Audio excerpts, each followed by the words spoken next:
I suppose, an interactive ghost story, but it's done through a first-person game.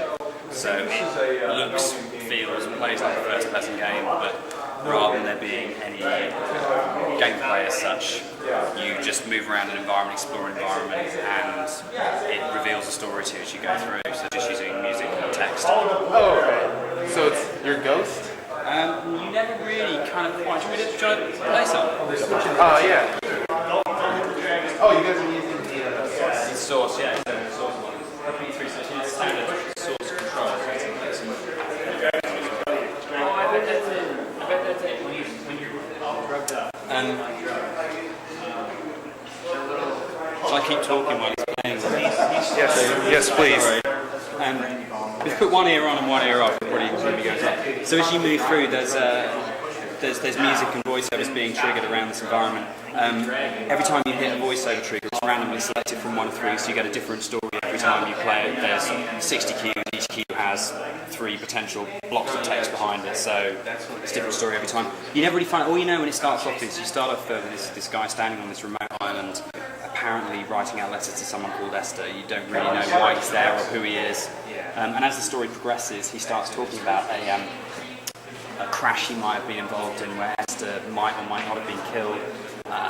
He starts questioning whether the island's real. He kind of starts losing his mind as he goes through.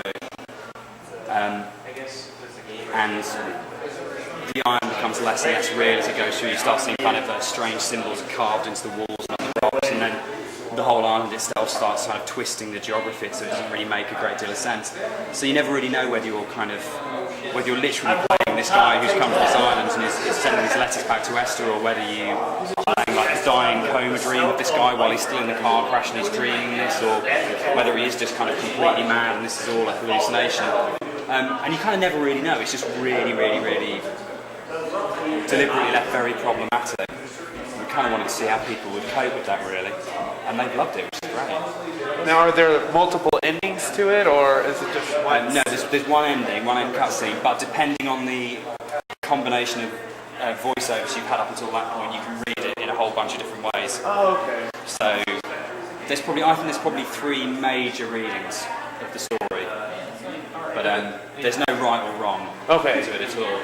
And what's been kind of nice is online is there's been quite a lot of arguments and discussion on the forums of people kind of saying, definitely this is what's going on, you're this character and this is what the story means, and then someone else will come back and go, no, completely wrong. And then they start comparing notes and realise they've had 2 completely different stories. Oh, nice. Is this like the final? Or? This isn't that. We put you onto the final level if you'd like to see it. It changes quite a lot. Oh.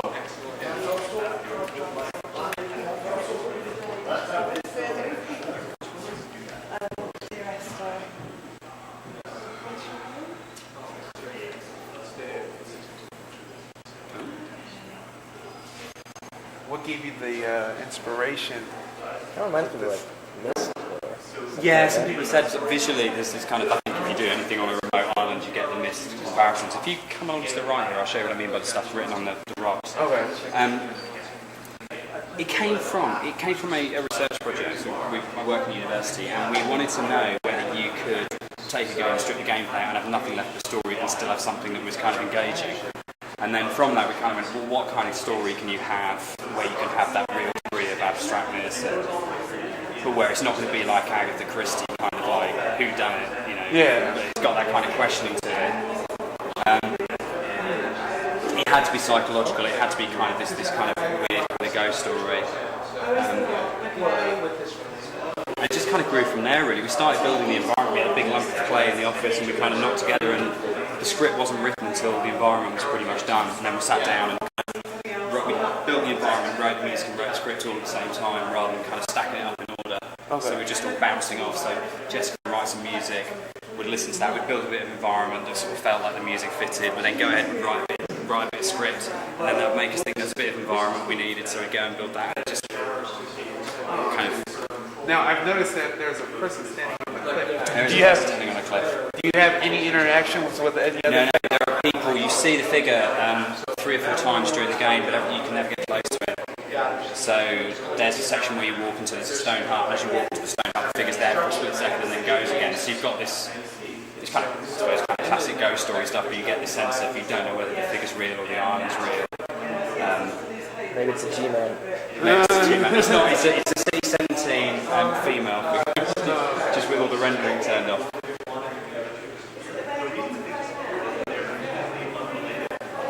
So if you turn back round and look back this way, you'll see right the way up the top is where you're eventually kind of heading. But as you go through, the character starts talking about having written all this stuff on the rocks, and it's all like kind of weird quotes from the Bible and electrical signals. None of it makes any sense the first time you see them until you play through it, and then depending on which random bits of script you get, some of it will make sense and other bits won't.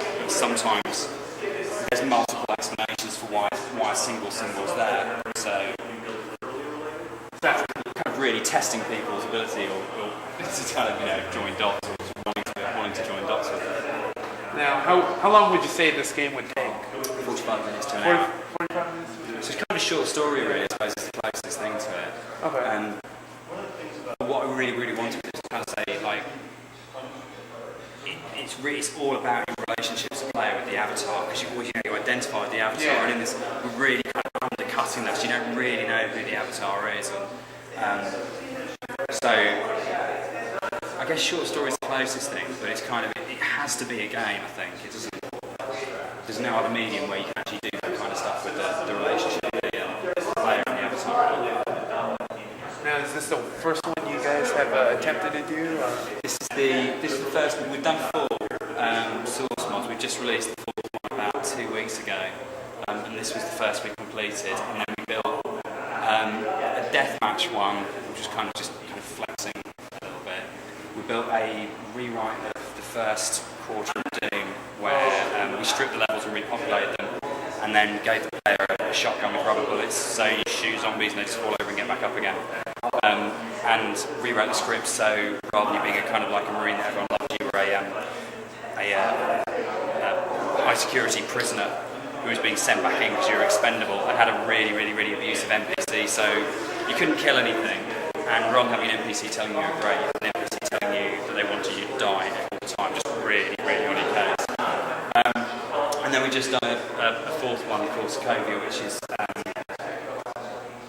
it's kind of about madness, I think, and it's just crazy, and it's just really hard and jarring, difficult and problematic, but kind of looking at what you get all these cues in first-person games, like you have an object that always looks like a human or an animal, and the object is playing the motive, so we turn all that off, and you're being chased by particle effects, and the environment falls apart. It's just really kind of horrible to play, really. But it's all on. Oh, on there. Downloadable from there free, so. thank you.